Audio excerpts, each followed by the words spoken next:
Well, good afternoon, and thank you for coming to Westtown Township EAC's first speaker series event. I'm incredibly privileged to introduce Michael Schreiner. He's been gracious with his time and donating his time today to review the tree planting presentation that he's developed with his company, Schreiner Tree. Yes, sir. Good evening. Good afternoon, everyone. Thank you for all coming out. Today, we're going to be reviewing tree planting. This is a topic that I'm really passionate about. I love trees, love planting trees. I've been doing it my whole life. I'm a second generation arborist with Schreiner Tree Care. My father started the business in '86. I went to Penn College of Technology for forestry and just been working summers with my dad since as long as I can remember, and winter breaks and Christmas breaks and stuff. So I've always been so involved in this industry. So it's something that's really important to me and something I love sharing with you guys. And as Joe said, I'm a certified arborist. Currently, my role is I'm a foreman on a tree crew. And I do some sales arborist stuff too, and lectures and stuff like this. So I really enjoy these topics and talking with people and sharing what I know. So with no further ado, I guess so we'll kind of roll through the presentation. We'll see how the weather is looking. I was going to do a planting demo, but if it's raining, I don't think we should do that. But we'll see what it's like.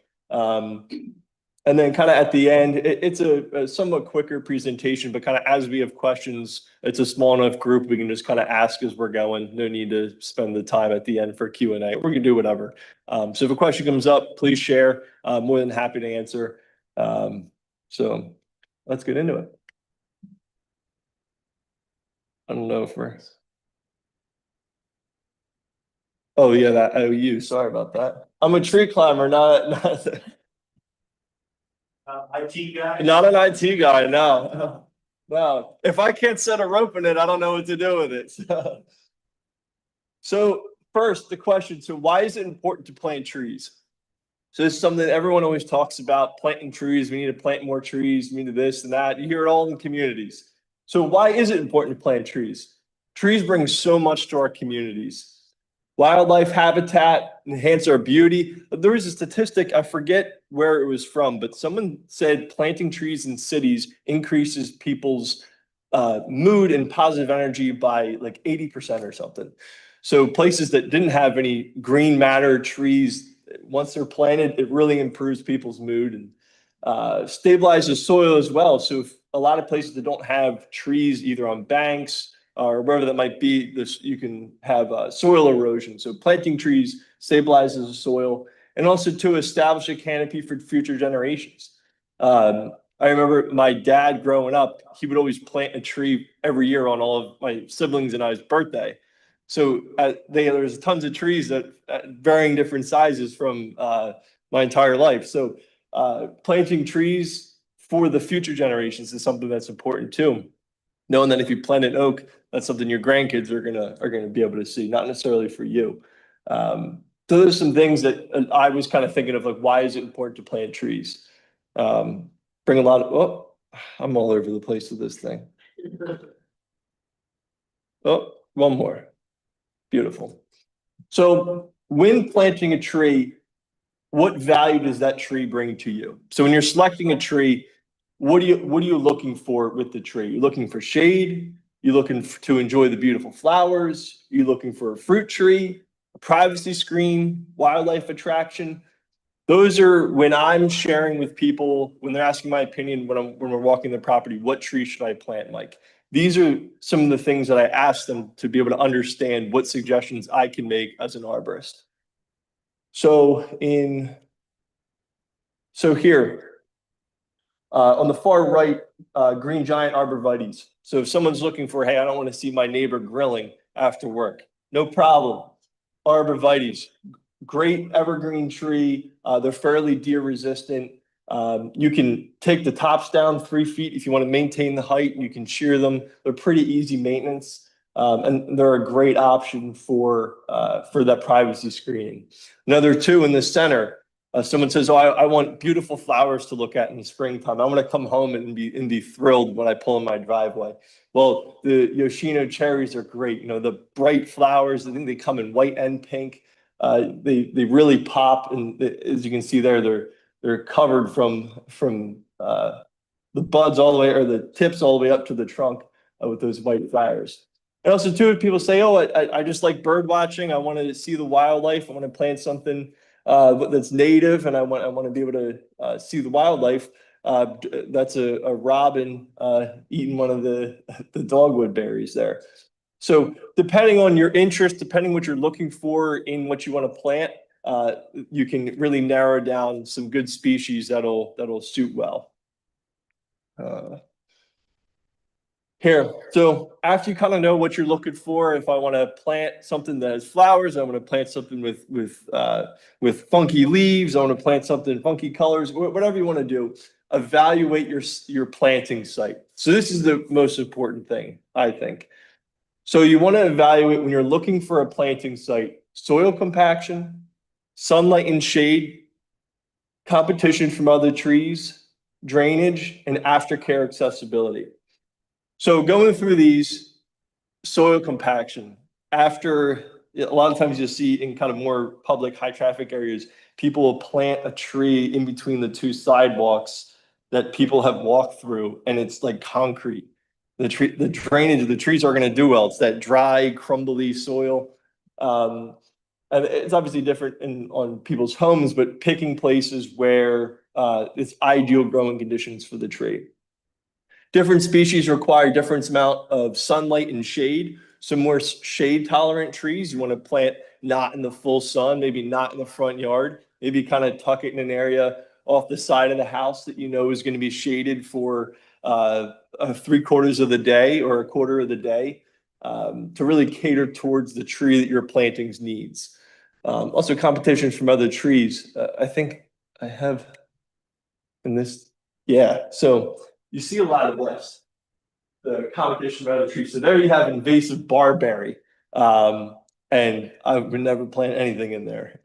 So site preparation. So if there is something like that you want to plant trees in, or hey, I want to restore my wood lot, coming in with a mower or weed whacker, whatever it might be, just to really open up the area to plant the trees. Go back to here one more time. Drainage too. In your yards, if your yard's kind of on a slope or even dead flat, areas that hold a lot of water after rain too, you want to keep that in mind when you're planting. You know, you don't want to plant a tree right where all the water's sitting and then the root systems rot. And some trees prefer to have, we call it wet feet. Some trees prefer to have wet feet, but most of them don't. So making sure you're planting away from areas that hold a lot of water. Can you give some examples of trees that like that? Absolutely. We'll go through all of that. Yeah. So aftercare accessibility, that's probably number one in this list. So if you want to, when you're planting your tree, you don't want to be able to plant it and then in an area where you'll forget about it. You want to be able to see it when you're pulling in the driveway to remind you, oh, I need to water that today. I have alarms on my phone that tell me I need to water the tree that I planted. So just to keep it in the forefront. So when you first plant them, watering is huge. So the aftercare, the upkeep, I usually go twice a day with firstly newly planted trees for the first week, and then slowly just wean off of that a couple times a week. And then when it's really hot in the summer months, continue with the every day. But with that being said, so you don't want to plant something that's too far away from how long your hose might be, or you can't carry a watering pail out there. And also a place where you'd see it and enjoy it. Also on that note too, with if you're in areas with a high population of deer, want to be in an area, if you have a pool, maybe plant it inside of the pool fence, you know, so you already have it somewhat fenced in. And if not, just keep an eye on it. You might want to put some fencing around that as well. So setting your tree up for success starts with the evaluation of your planting site to really set it up for a strong growing season.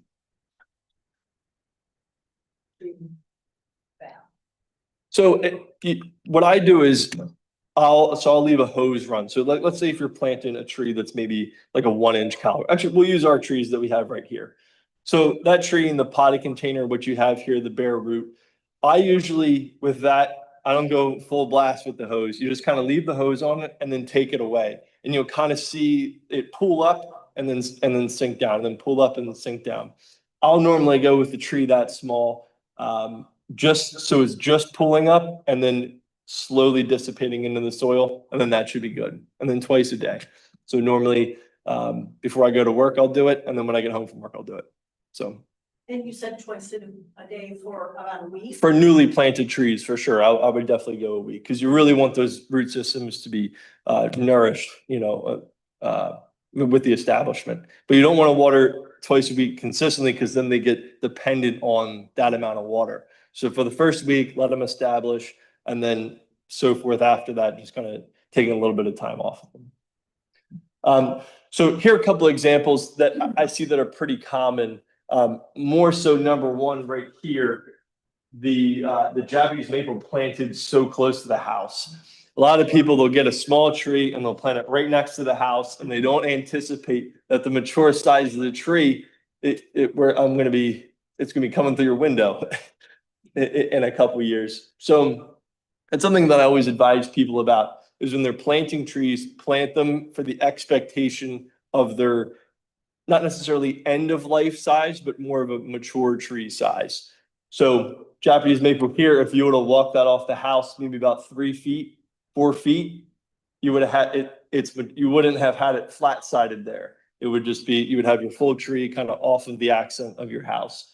So that's probably the most common thing that I see as an arborist, kind of walking people's homes and seeing what's going on in the landscape, is that they're too close together, which then as they grow up, you have to cut some down or restart. And then those two pictures there, just with the example at the top, just really dry soil that's, I would never want to plant anything there. The grass doesn't even want to be there. And then below that is just an highly invasive vegetation there that they would outcompete whatever tree that you would plant for sunlight, killing your tree.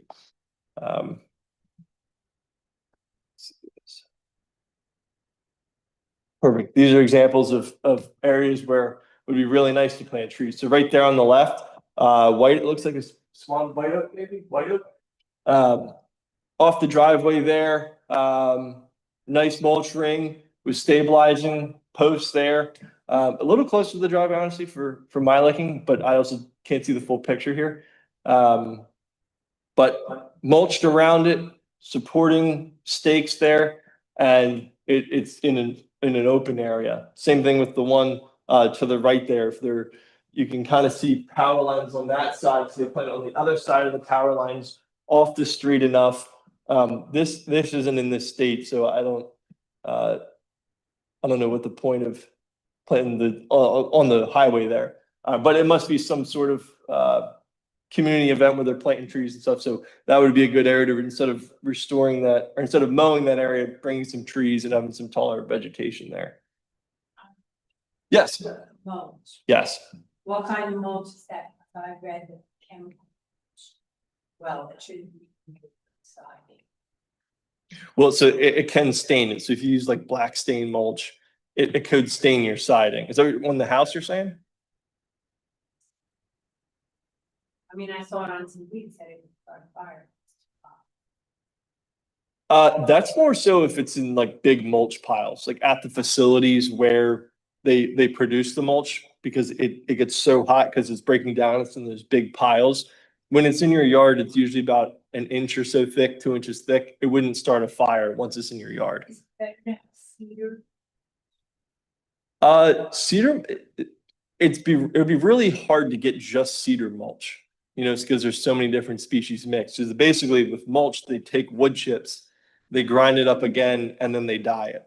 So to brown or black mulch or whatever mulch it is. I use natural wood chips at my house. I have enough of it. So I use a lot of the natural stuff around my house. I like the look of it. It looks obviously natural. But the thing for the mulch is not applying the mulch too high up on the collar there of the tree, on the basal of the tree. So we want to keep the root flare open. Instead of, a lot of times you'll see in HOAs, you'll see the mulch volcanoes. They drive me nuts driving down the road. So making sure your mulch ring is kind of spread thin, but then also too, you're keeping that collar open. Does that answer your question? Does, okay. Since you mentioned the root flare. being Yeah. covered, isn't one of the reasons that you don't want to do that is because it's a good way to kill the tree? Absolutely. Yeah, absolutely. Yeah. Perfect. Choosing the right tree species. So in an area, so I live in a neighborhood where a lot of the houses are closer together. So I wouldn't want to plant a big white oak right next to my house because in however many years, it'll be over all of my neighbors' houses. So choosing the growth rate, selecting trees that if you're in an area that you have a little bit more space, full sun, there's some trees that grow faster in full sun, can tolerate full sun, like tulip poplars, maples, stuff of that sort, grow pretty fast. So if you're in an area where, hey, I need to get these trees up fast and I want them to grow pretty quickly, choosing those types of trees. So then also what I said earlier is mature size and location of structures and roads. So you want to keep that in mind. What is this tree going to be like in 25 years? As it's really small, it might look, oh, wow, who would plant that really small tree in that space right there? But you're thinking in the future. You know, you don't want to take all the time to care for the tree for so long. And then in 20 years, someone has to cut it down because it's too close to the house. I see that a lot. It's like, oh, my dad planted this tree for me and it's 14 inches off this foundation of the home. And then we're here now to cut it down because it's all over the house. Good afternoon. Hello there. So, and also two future construction plans. I see a lot of people will have me come out and say, hey, I want to plant some trees in my backyard. And then they'll leave the detail out that they're also putting in a pool. So so I don't want to come in and plant and then the pool come in, you know, so understanding your kind of your 3-5 year plan. Obviously things change, but if you know you're going to be doing a construction project or an addition or whatever, redoing the driveway, consider planting trees that are spaced out enough to where you can still do your construction, you still do your projects, but then you're also protecting the tree as well. And also too, avoid invasive species. Does anyone know what species I'm specifically talking about? Invasive trees that everyone loved to plant, late 90s, early 2000s. I think, Rick, you know. Bradford pear, yes, thank you. Get rid of them. The best Bradford pear is a dead Bradford pear. So jokingly I say that, but they're incredibly invasive. About 2-3 weeks ago, if you're driving down 202, every interchange, all those white flowers are Bradford pears. So they just pop up. They get worse and worse every year. So nurseries actually ban them from, you can't purchase them anymore. But if you want one, go off 202 and bring a shovel. You can have as many as you want. But so avoiding invasive species. So one, you wouldn't want to plant something that's going to take over your landscape. Preferably something that's native or a specimen tree. And we can go over some of those options as well. But I put that in there specifically to talk about the Bradford pears. They're horrible. So how to plant your tree. So if it's, I guess maybe we can go out, but I don't know. Let's do that. I also have a picture here, so I'll use this.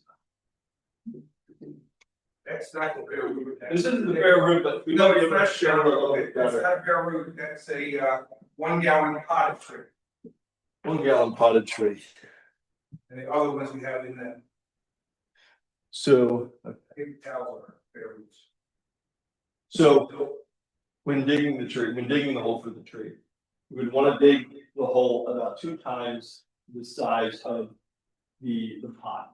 With a bare root tree, obviously you don't have a pot. Let's get out.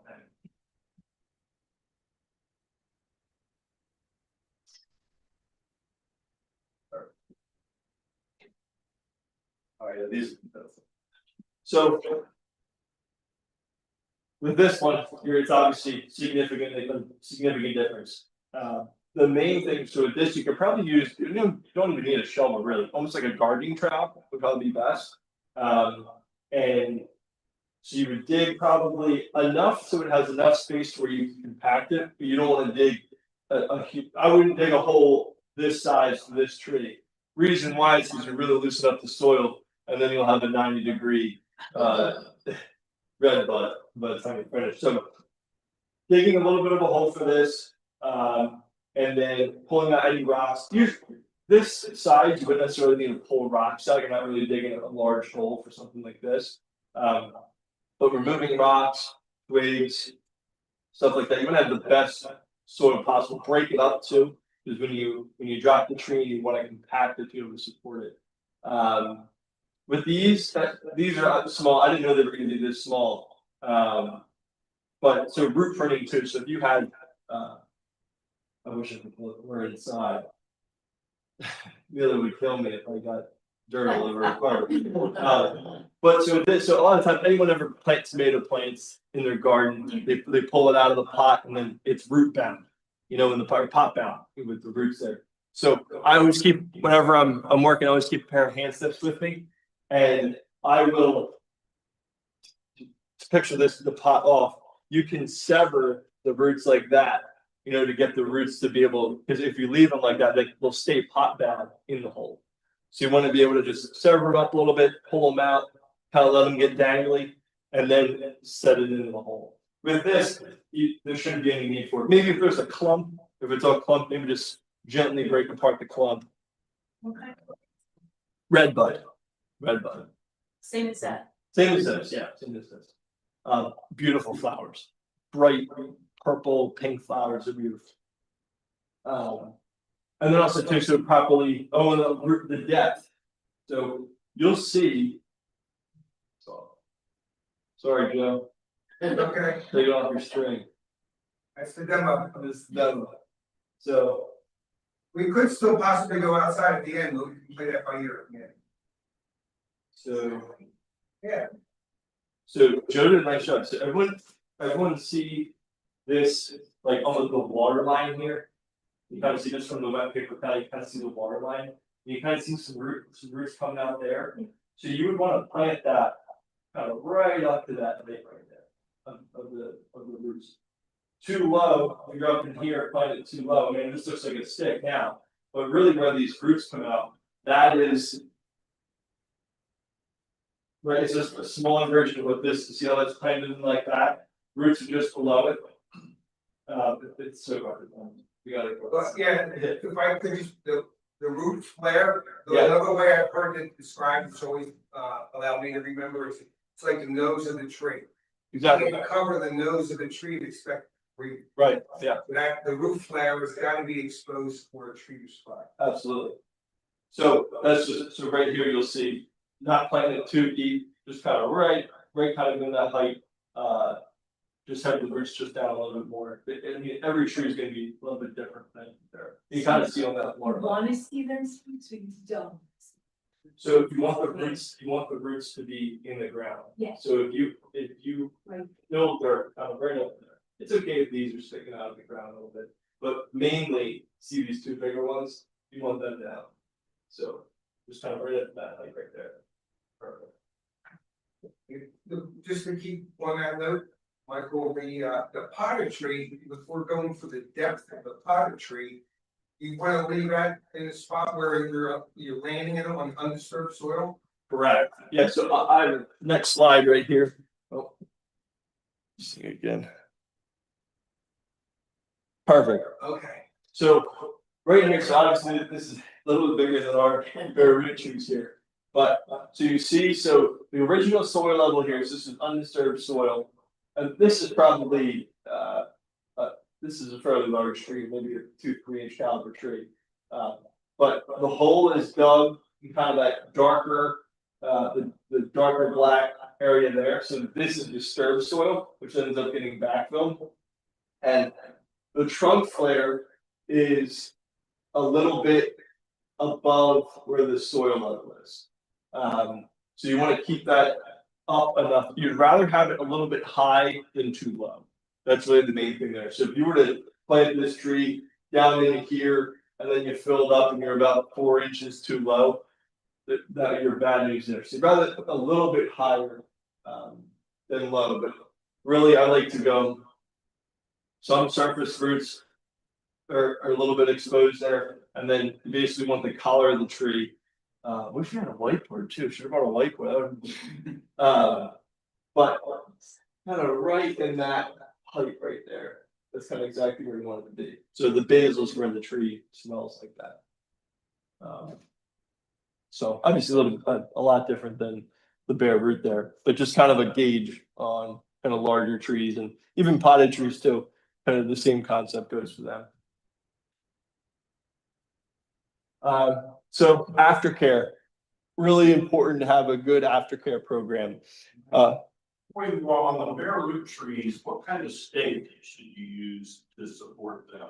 So Just any kind of, you can use, I would just use like a bamboo stake, okay. you know, something like that. Now with the tree of this size, I mean, you can even use a number 2 pencil if you really wanted to, you know. So, but basically, I would honestly with these, I would probably transfer them into a pot, allow them to grow up a little bit more, and then maybe next season put them in. You know, so that would be something that, I mean, because this can get lost in the landscape. You know, if you plant that in your beds, you hire a landscaper to come in and do your fall cleanup, and then next thing you know, your bare root's gone. You know, so that would be a good option too. Or if you're doing all your property maintenance, you can plant it wherever you want. But planting it in this, letting it establish, and then as it's a little bit bigger, put in the soil. Yes, ma'am. How deep do you have to put stakes? Deep enough so it doesn't move. So those are the supportive structures. Obviously, with this, you want to go a little bit deeper. This is a little bit tenacious. I don't know if you have to go that deep, but enough to where it prevents the tree from sagging in the soil and higher wind. This won't be affected by wind. You know, it's more so just sagging in the soil and as things start to settle. Is there a bungee? That's probably arbor tie. Arbor tie is kind of like a belt, if you will, like a cloth belt material. And then you tie that off, and it's usually like dark green, and then that holds the tree up like that. Versus a bungee. The whole thing with you want, if you're doing a tree of that size and you're stabilizing it, you don't want to tie a cinching knot on the actual trunk of the tree, because then you'll forget about it and it grows over, and then it's a noose on the tree basically. You know, so that prevents all the phloem and xylem up and down on the tree from conducting nutrients up. So How long do you leave that on? What else? How long do you keep it tied up? Oh, so that's kind of it varies, you know. So if it's doing its job, you can tell. You can even kind of pull on the trunk a little bit. If you can tell there's really not much play in it, you could be good. But if you don't have a cinching knot and your proper aftercare on it, you're kind of visiting the tree, you're there a lot, you can make that assessment when you're there, as long as it's not cinching on the tree, you know. So let's see. I would see those bare root trees as being like a Reese's cup to a deer. How do you keep a deer from just munching those? You gotta do, I mean, is that, it seemed like they would just go for the buds when it buds out. Exactly. Yeah. So that's the risk you take with planting trees of that size. And that's why we were saying with CRC, planting bare root trees, you know, 'cause they're less expensive. So you can, if you have deer browse and you only plant 3 trees, they might eat all 3. But if you plant 103, they're not going to eat all 103. You know, so it has its benefits. You know, larger trees a little bit more money, but you'll be able to fence it in. This would be tough to fence in when you're not the fence. You could use a milk jug to fence the thing in. So to answer your question directly, yes, I mean deer will tear it up if you're not looking. You're not caring. They'll tear that up too. Yeah. So I mean, really, honestly, here we'll tear anything up. You know. So and then the deer spray stuff too. It's like salad dressing for deer that they still go after. What about those tubes? See. So I'm hit or miss on tubes. So in forestry school, we use tubes. Obviously here, the predators are a little bit different. In forestry school, we use tubes, and bees would go into the tubes and they would have their combs in there, and bears would actually go through and destroy it. Honest story. So we learned that the tubes, you have to kind of stay after them. Also too, they're plastic. So if you don't kind of stay after them, they just become trash at that point. They'll break down and then they'll be drifting through your yard. They have, what material is that? There's a tree tube. Joe, do you know? The tree tubes, CRC, or Rick, you might know, what tree tube CRC was using that wasn't plastic. I didn't know them. I forget what it was. They were using mesh, plastic mesh too. Now I believe they're just using metal cages. They are just, they're just using the cages now, exactly. Yeah, So- what states with metal cages? Right, yeah, wood six metal cages. So if that might. If you're only planting one tree, it's definitely worth investing in deer protection. You go to Home Depot, you get all the fencing and cage and all that stuff. You can do that in an hour and a half, put deer fencing on your tree. If you're planting some sort of specimen tree in your front yard, you've got a lot of deer browse, absolutely put a deer fence up. Same thing too, if you're not gonna do that, like corrugated piping for when deer are in rut and they're rubbing their antlers, they'll tear up the bark on your tree. So you can even get corrugated pipe, put a line down it, and then put that around the trunk of the tree. So obviously you're not gonna do that with this, but I'm talking about kind of larger trees if planting other stuff at your home or whatever it might be. Maybe, who knows, maybe these will inspire everyone to go out and get more trees, larger trees, and put them in the landscape. So, yes. So 2 weeks ago, we planted a spruce and it's about 3 feet. What kind of spruce? Tell me more about it. I don't know, the branches kind of go up. Norway spruce? Oriental spruce? Okay. Anyway, the nursery told us, do not take off the burlap and do not take off the twine that's around it. So we planted a tree. Mhm. And that, we didn't plant it low, but that rope and that burlap stick up. What Is that nursery? tree gonna- What nursery is this? What nursery? Yes. Down Stowe. Okay. So, how big is the tree?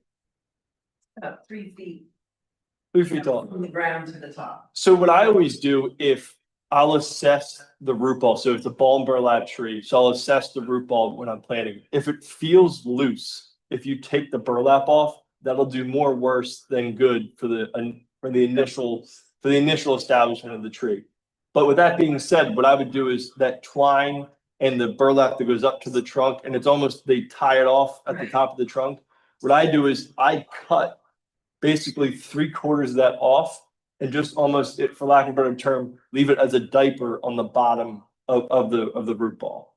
Does that make sense? Yeah. So But I can still do that. I would absolutely do that. Yes.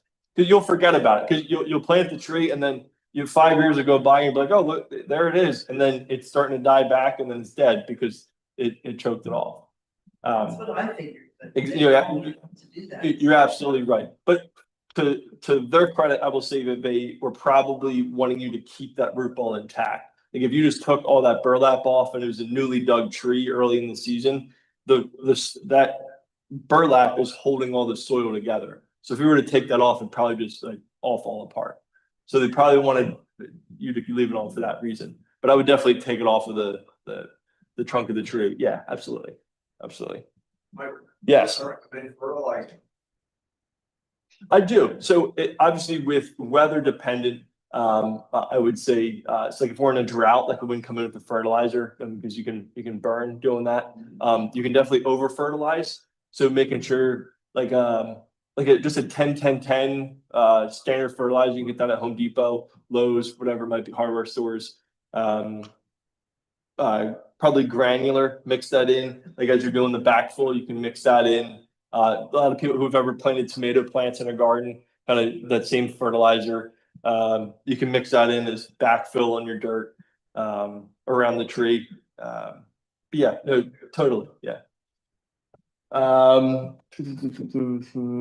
then so what about watering? So we talked a little bit, talked about watering, frequency of watering. Soon as you plant the tree, probably within 2 weeks, a week, going into the summer, I'd probably go 2 weeks of just kind of watering twice a day. And then after those 2 weeks, maybe once a day, and then every other day, and then so on and so forth until we're kind of at the point where it's really only hot days. You shouldn't have to baby your tree in October if you plant it now, because if that's the case, it's probably not going to survive. So you want to be able to just kind of get it to establish with correct watering, and then as the season goes on, only hot days, or if we have a drought, water it during them. Mulching, honestly, you could use pretty much whatever mulch. I mean, I haven't really seen enough data to support that, like black mulch, the chemicals in black mulch would ruin a plant. I mean, I've done projects where they wanted black mulch and it looks great, and the trees are doing fine. I've also done projects where they didn't want that and we just use wood chips. So the main thing with mulch is making sure you're not piling the mulch on top of the root flare. That's probably the biggest thing with mulch. Deer fence, we discussed. Stabilizing stakes, we discussed. Pruning. When we plant trees at Shriner Tree Care, after about year 3, that's when we'll come in to do a structural prune. Size varies, obviously, but we're usually planting like 1 to 2 inch caliber trees. So if you prune too early, you're putting a wound on the tree. So every time you prune, you're putting a wound on. So the tree is going to try to protect itself from the wound and compartmentalize those wounds. So if you prune too early, you can actually hurt the tree if it's not too established. It's going to put all of its energy into sealing those wounds, then in root production, root establishment. So then you're actually going to do more harm to the tree. So we use kind of the 3-year timetable to come back and do a structure prune. And what I mean by a structure prune is, let's say this had another stem coming out like this. You want to establish a central dominant leader. So if this stem is coming out like this down here, after year 3, I would probably take that stem off, and then to establish that central leader. Same thing too, like with deadwood or got crossing limbs, you can come cut a couple crossing limbs. Best time to prune. Say it again. Best time. Best time to prune. June is the time to prune. We trademarked that one. But and then and also fall too. Fall is a great time to prune. You really just wouldn't want to prune at noon on a 104-degree day and when it's in the sun. So just think about the tree when you're doing it. If the conditions are great, just got some rain, cooler weather, it's in growing season, it's a great time to prune. Right now actually would be a little different. Things are starting to bud out, so you wouldn't want to really mess with that process. But June, everything's leafed out already, all the buds are pushed, so that's a great time to prune too. Cool, and that's kind of everything. So I saw this quote here. I just want to add in there: the best time to plant a tree is 20 years ago. The second best time is right now. So this is a topic that I really enjoy. I'm always trying to plant trees, and I love talking to people about planting trees. And I'm fortunate enough to work with them every day. So really appreciate you guys listening to me. And love to answer any questions you guys have, or what's up? You can use lime. I don't really use it on what we do. We never really use that. Yeah, I haven't had enough experience with using lime with that. But. You know, I know when we used to plant trees, you'd enrich the soil with peat moss or something, you know. You absolutely can though. What I found with enriching the soil, that can almost create pot bound as well.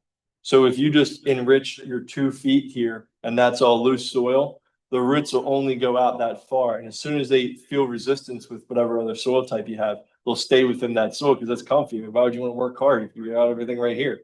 You know, so they'll want to stay within that. So certain soil amendments for sure. if you have, like more of a, like a clay or hard packed soil, that might be worth just enriching just for the establishment. But I wouldn't go too crazy with it.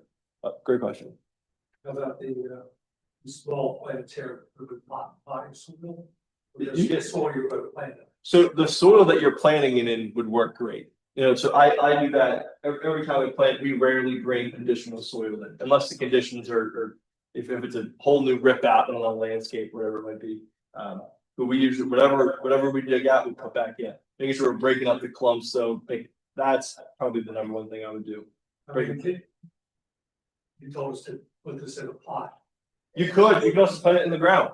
If I got this is that's what I would do. I'd put it in a pot. And you would put that in potting soil, or you would put that in some, You can use regular soil, no problem at all. Yeah. Yeah. But this can go right in the ground too. Yeah, the only reason why I suggest is putting it in a pot is because it can get lost in the landscape. Like if you got a lot of shrubs and underbrush in your beds or whatever it might be, this can be overlooked. You know, so I'm fine, man. yeah, I'm full. hit it with the weed whacker. But yeah, absolutely. They've been in the refrigerator since they came in, so that's why they look like they're dormant. Yeah, no, yeah. Can you give some examples of trees that like wet feet besides sycamore? Yeah, sycamore. So dawn redwood, probably my favorite tree. One of my favorite trees. The dawn redwoods are great. Larches are great. River birch are awesome. Black What's that? black gum. Yep, gums are great for that. What else? Magnolias, like if you're looking for something that's not exactly like tall, you want something more shrubbier. Magnolias are great. Red maples are awesome. Hemlocks, native. Anyone know Pennsylvania state tree? Rick, I know you know. No? You know? Hemlock, eastern hemlock. Eastern hemlock. So you'll see hemlocks a lot down kind of by water there. Let's see, where's your site for water, for that one wet feet? I live on Goose Creek. Okay. Sycamores, maples, river birches are awesome.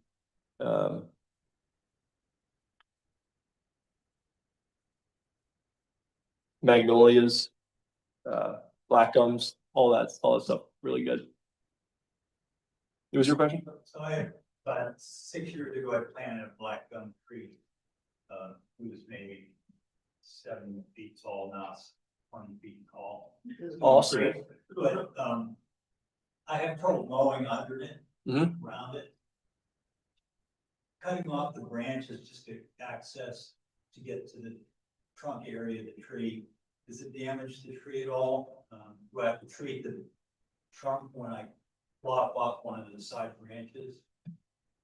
So without seeing the condition of the tree or where you're mowing, so you're saying that has the lowest branches are almost to the ground No, but they've extended far enough that I really can't. and they're dropping on the ground. Yeah. Got it. It's kind of a pain in the neck to get to all around. Got it. Okay, so if you're gonna prune the limbs off, the main thing would be making sure you're making the cut in the right position. So a proper pruning cut. And that's a whole nother presentation, proper pruning.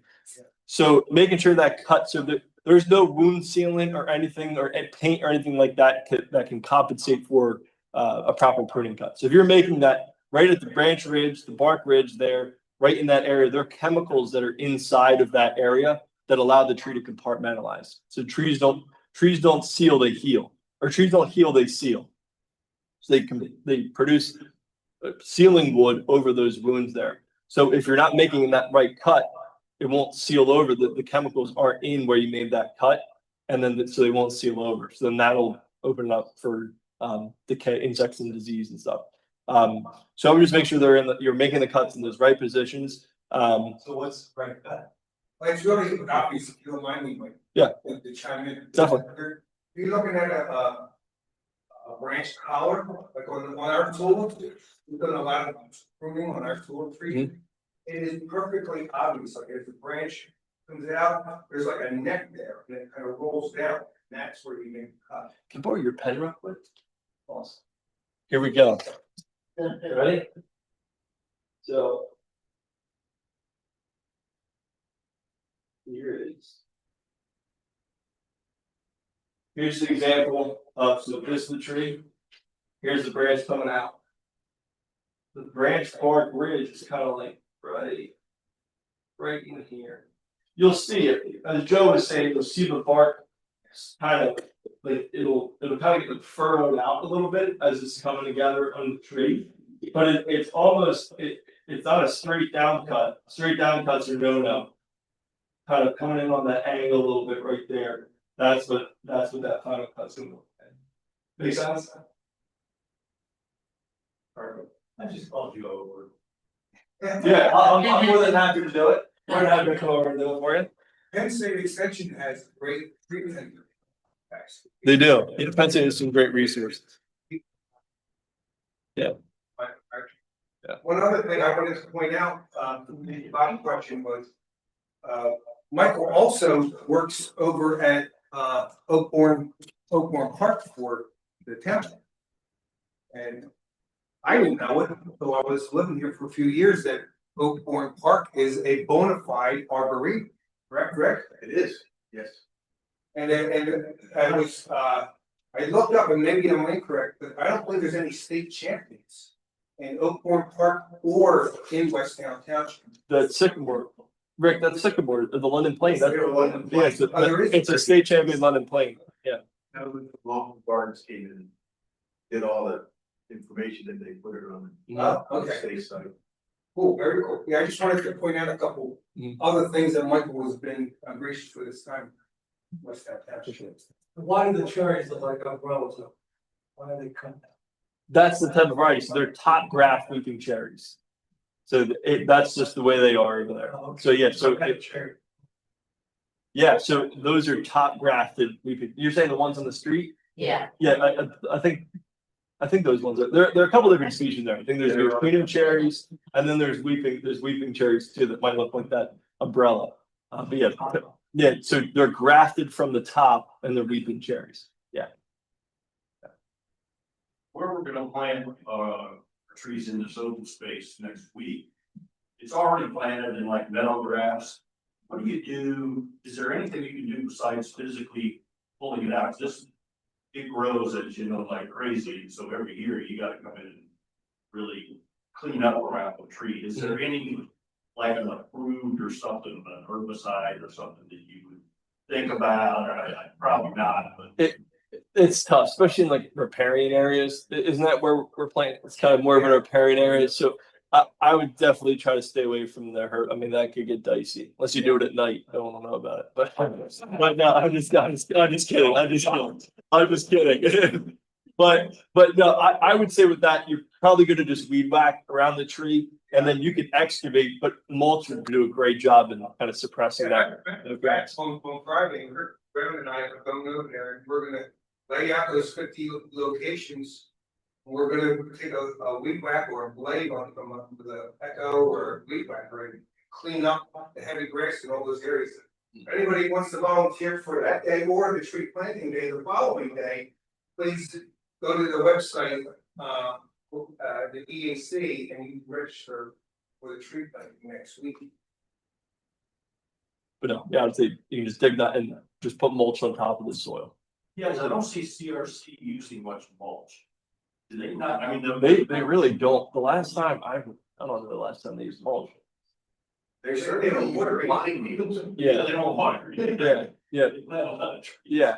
Well, and that's the other thing too. It's like if you're planting this at your home, you're enjoying it for yourself. You know, so if you're planting quantity, I mean, they're planting 120 trees and some. Yeah, 50 trees and then sometimes 120 trees. But if you're bringing mulch for 120 trees with volunteers, I mean, that's a lot of mulch, you know. But yeah, if you're planting it at your home, you need to go to Home Depot, get 2 bags of mulch, make a nice mulch ring, you know. So if you're investing in your own property, I mean, you're going to take a different level of care than quantity for riparian areas. So, yes. So I work on the CRC tree maintenance with Rick and Joe. And we take apart those cages pull out all that.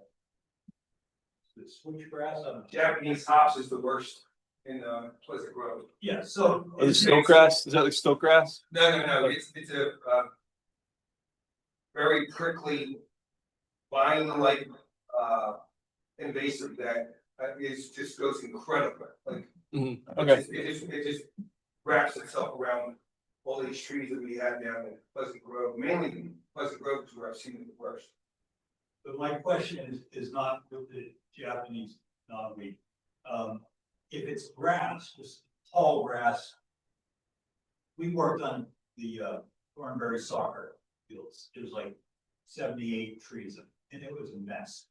Can you leave the grass you pull out inside the cage to create like a base where it won't regrow to protect it inside the cage from having to maintain it again for a year? Is that okay or not? can you leave the grass in the Like if cage? you pull all the stuff out, just pat it down around the tree, put the cage back together. So it's like mulching it, like what you just pulled out. Oh, with the debris, I guess, that you Yeah. pulled out. You could, I mean, but that's a tremendous amount of organic matter that is then on top of your root flare. You know, so it's kind of hit or miss, you know. So you want to keep away from the base. I would keep it away from that. Like if you keep piling that on top, if that's essentially the same as just putting a ton of mulch on it. No, because the cages are typically 2 feet wide. Mhm. You know, and the base of the tree, typically they're 2 or 3 Yeah. inches wide. If you're leaving it around the perimeter, I mean, without seeing the example, like if you're piling it all in there, I wouldn't necessarily do that. But if you're just fluff it out and kind of leave it around the perimeter, that's no problem. As long as it's You know. not going to seed.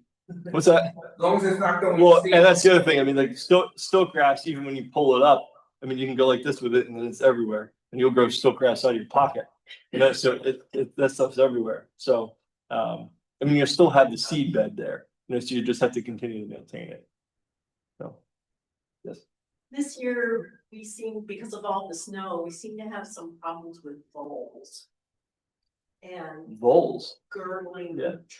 young trees. Okay. I haven't seen any of that. Had some in our. Really? Okay. No, that's the first I'm hearing about it. You have a Just BB a gun? little trail. You have a BB gun? They go under the snow and they. Yeah. Mhm. Go in. That's the first. 20 tricks for keeping voles away? Keep the dog, get I near. was gonna say, yeah, get it, have a dog. I mean, something. I used to have a dog. Yeah, yeah. Can't get my. No, I mean, I'm not really into the I don't really know that well on keeping voles away. But you know, that's interesting. That's the first I'm hearing of it. Yeah. Best of luck. When you have a solution, let me know because I'd love to know. Yeah. Yes, sir. Is there any change to the emerald ash borer and it's the fate I hear someone's coming to killing peach tree? Beech leaf disease. So we were just talking about it before. I gave a talk yesterday about beech leaf disease. So ash borer is pretty much plateaued where it is. You know, we lost a tremendous amount of ash trees. Now the understory growth is coming up. Trees are living at about 20, 30 years old, and then the ash borer gets them and then they die. And that process continues. If your ash trees haven't been treated already, good luck. So they probably have some of the ash borer still in them. You don't really see them as much now. You see the dead silhouettes going down the highway. It's rare you'll find a live one. As far as beech trees go, so on the main line, this is about year 2 or 3 of the beech leaf disease on the main line. So we've been connected with the USDA. This is Schreiner. We've been connecting with the USDA, Penn State Extension, Rutgers. I've been in contact with a couple of professors at Yale Forestry on just trying to understand and doing a lot of clinical trials of things and try to understand what the best management for it is. 2 different styles. Residentially for specimen trees, and then also as a forest, you know, you have sections. If you're driving to the Poconos and you have acres of beech brush, you know, so what's that going to do? you know, what's gonna happen to that? Versus around here, we're treating one specimen tree in someone's front yard. So different value, but same tree, same impact. So right now, what we're finding is we're using the same fungicide as that we treat for Dutch elm disease and anthracnose. So that same fungicide goes after the nematodes that are feeding in the buds, and it has the same result. It's about 95% effective that we've been finding right now. But we're looking to hopefully within the next year or two find something that could potentially eradicate it. But I know the Bartlett, the international company, they have a research lab that they've been testing certain products. Same thing with Penn State, they've been doing a lot too. So it's kind of hit or miss. We've just been kind of treating it as specimen trees. We've been treating them. We've been kind of upfront with clients. It's like this isn't going to completely get rid of your beech leaf disease, but 95% of them will, and that might be worth it for your 52-inch big beech tree off the side of your house. You know, so, and who knows, if you stay on top of it now, within 3 years, you might have something that can completely eradicate it. So Are they beech trees over at Elkhorn? We have a couple. there's a couple big ones over there. Yeah, yeah, big ones, yeah. So, yeah, so we've been it's been at the forefront of our plant healthcare program, trying to figure out what's going on with that. About the red oak issues.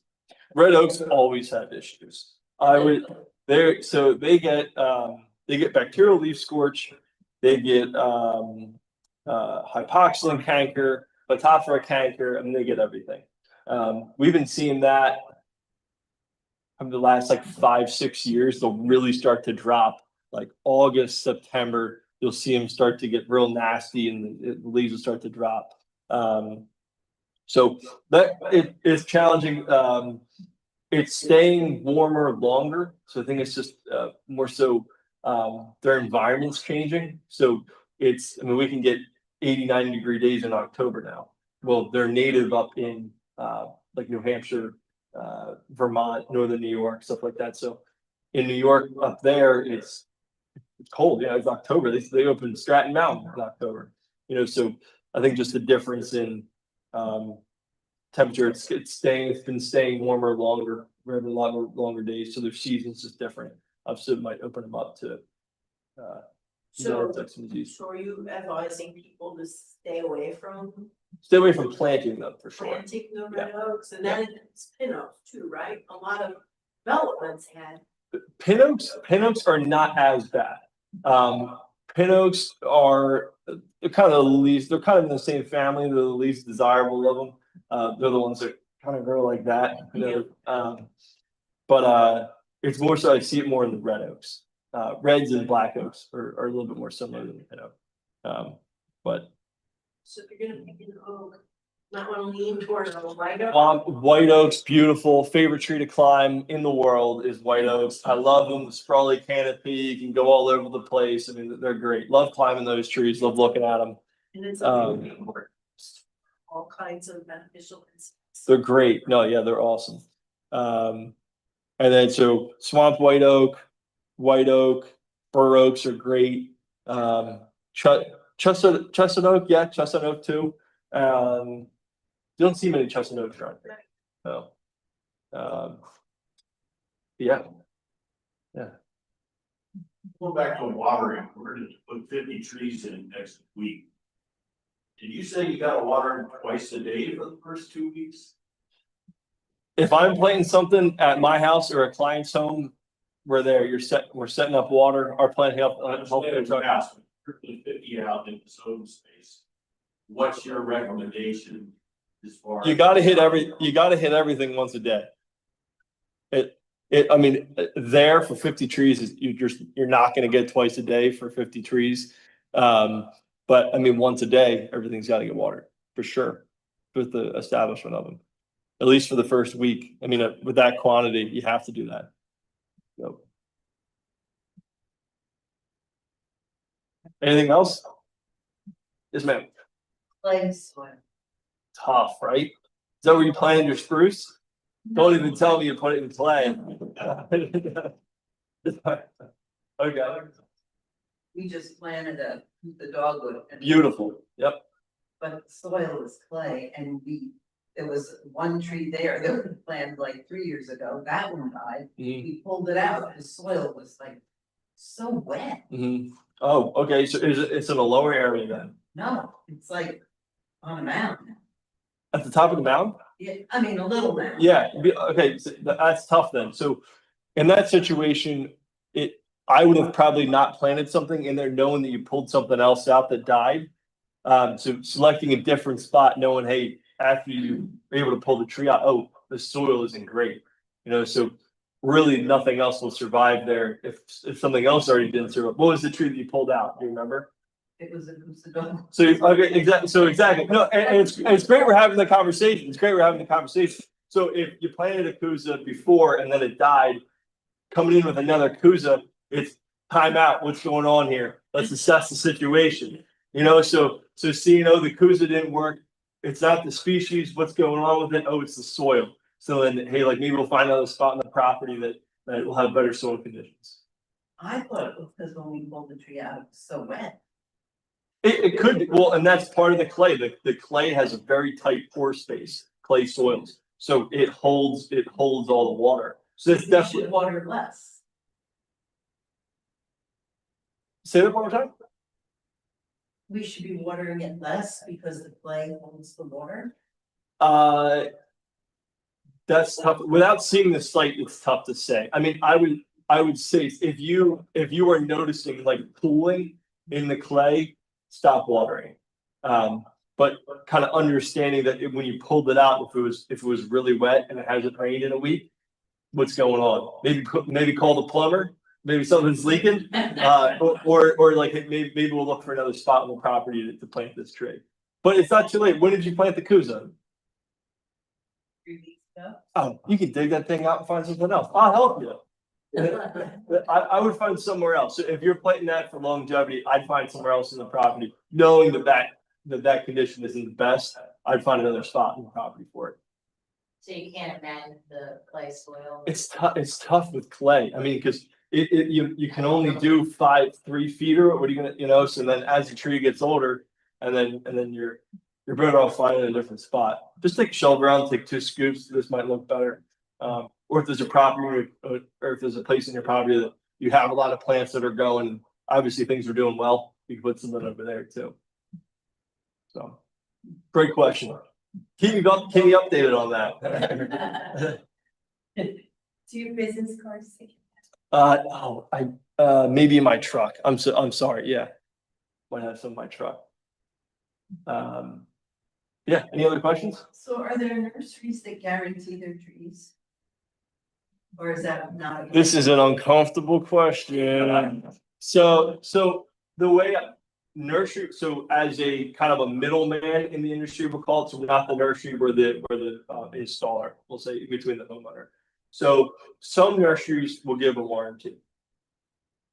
The way nurseries have kind of gone in the last maybe 10 years, 10 years, is they're not giving warranties. And why is that? You go to the doctors, they don't guarantee anything. So it's life. You can't guarantee life.